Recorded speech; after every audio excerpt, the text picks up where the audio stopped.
Hello, BookTube, and welcome to another weekly reading vlog.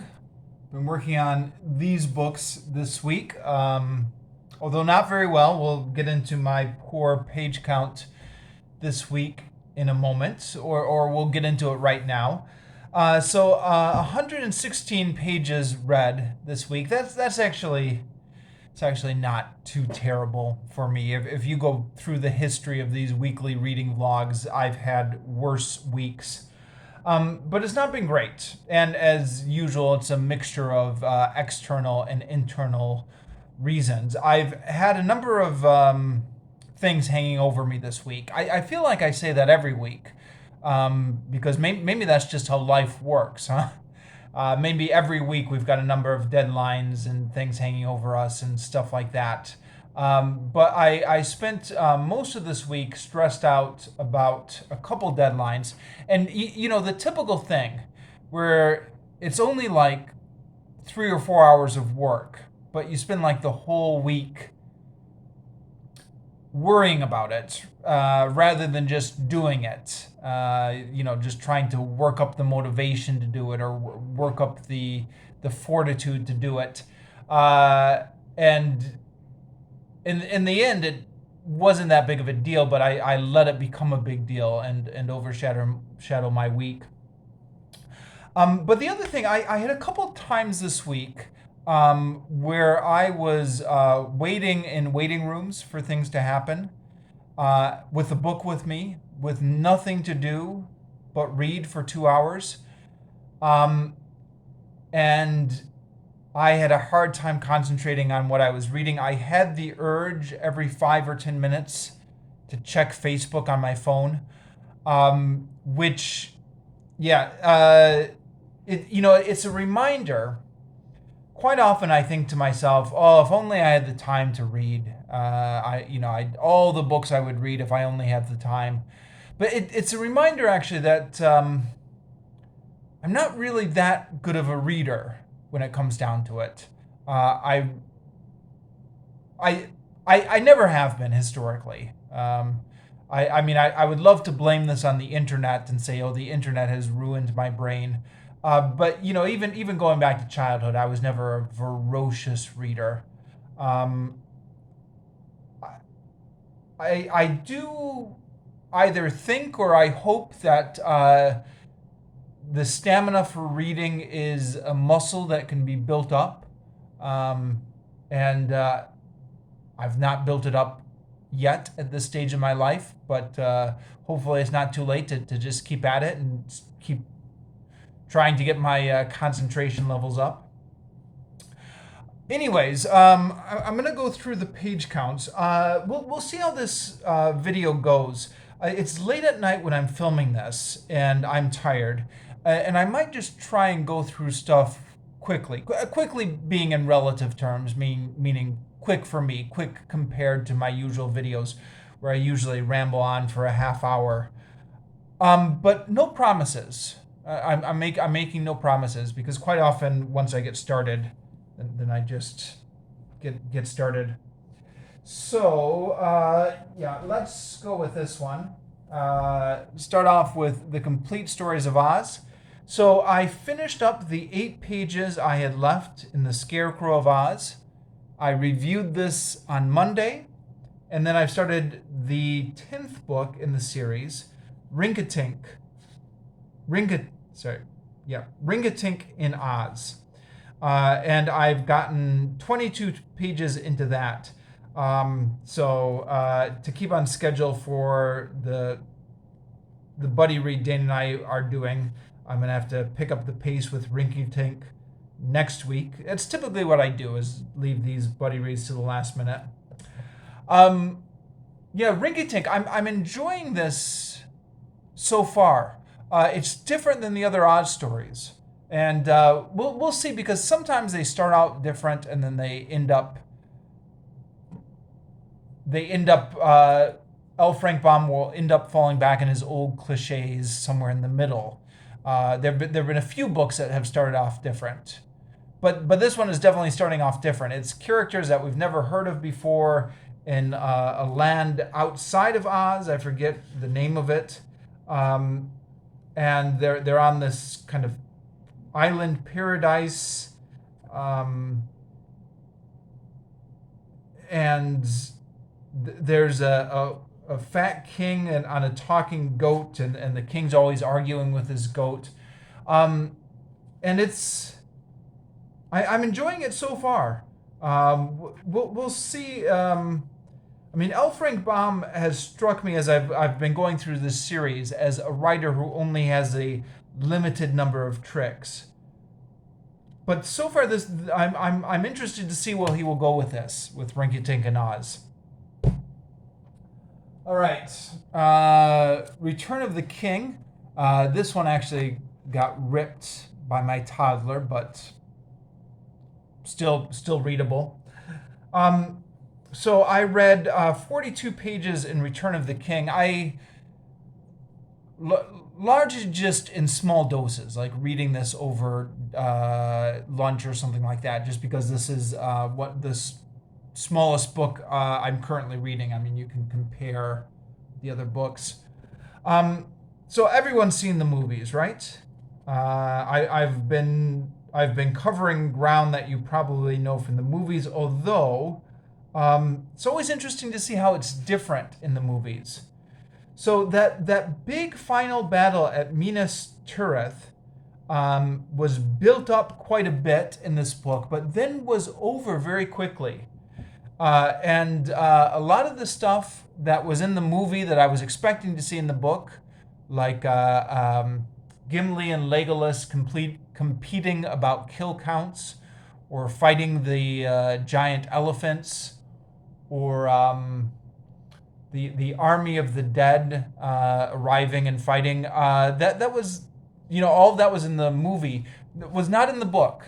The army of the dead was in the book, but they didn't actually show up at the final battle. They were set up in an earlier chapter, and then when Aragorn and Gimli and Legolas showed up at the battle, the army of the dead was gone, and then only from a flashback from Legolas do we find out what the army of the dead had done. So, I guess maybe that's the nature of books versus movies. With movies, you have to. Everyone's there to see the action, so you have to make a big spectacle of the action. With books, the battle is not as vividly portrayed as it is in the movie, the big, huge battle. And that battle is all over now. Battle's over here, and I've got still most of the book to go. Of course, a lot of this is going to be Sam and Frodo's journey. And a lot of it actually is going to be appendixes. So where do the appendixes start? This whole part here is going to be appendixes, which I think I'm going to have a go at actually reading through the appendixes. Yeah. So that's Return of the King for this week.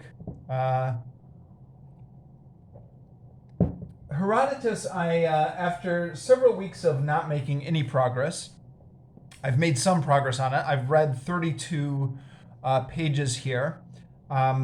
Finished book 6 into book 7. I am at long last at the battles between the Greeks and the Persians, which this whole book has been slowly building up to.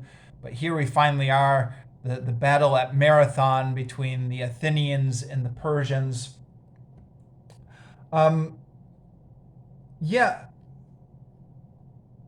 Couple things that surprised me, or that I was not expecting.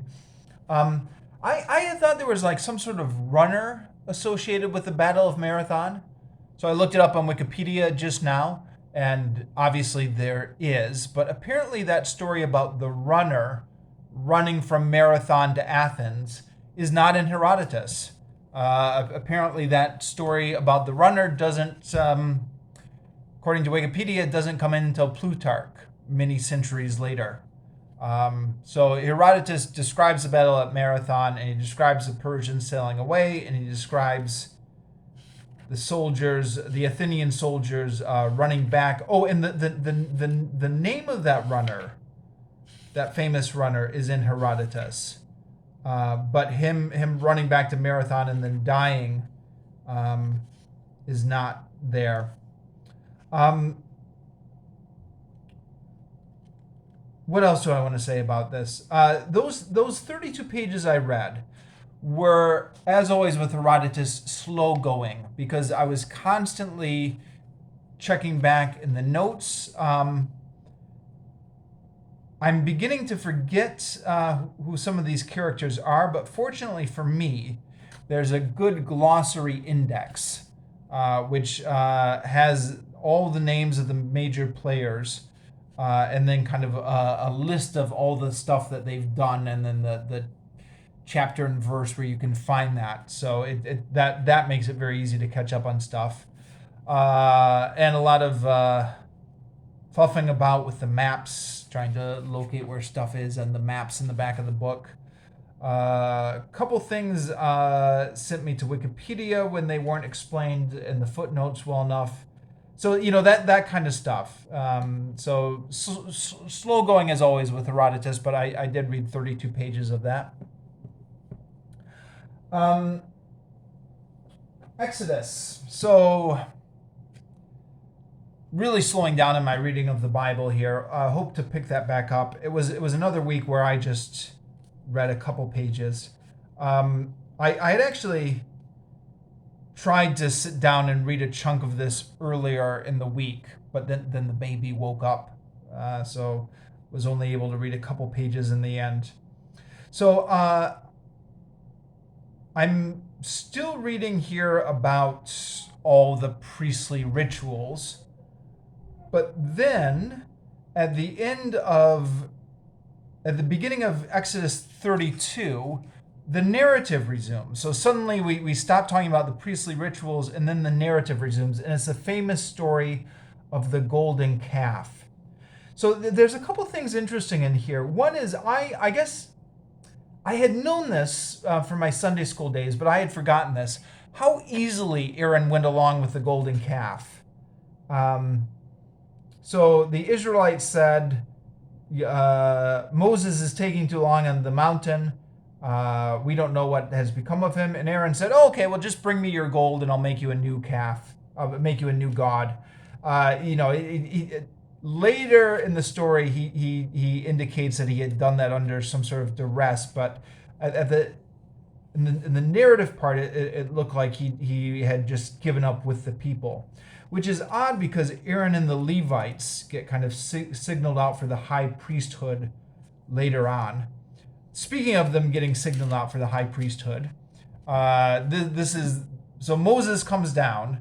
He's really upset at the people for worshiping the golden calf. So then there's a section here. When Moses saw the people so out of hand, for Aaron had allowed them to lapse into idolatry with enemies all around them, he stood at the gate of the camp and shouted, "Who is for Yahweh? To me."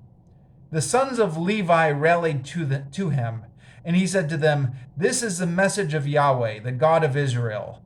Gird on your sword, every man of you, and quarter the camp from gate to gate, killing one his brother, another his friend, another his neighbor." The sons of Levi carried out the command of Moses, and of the people about 3,000 perished that day.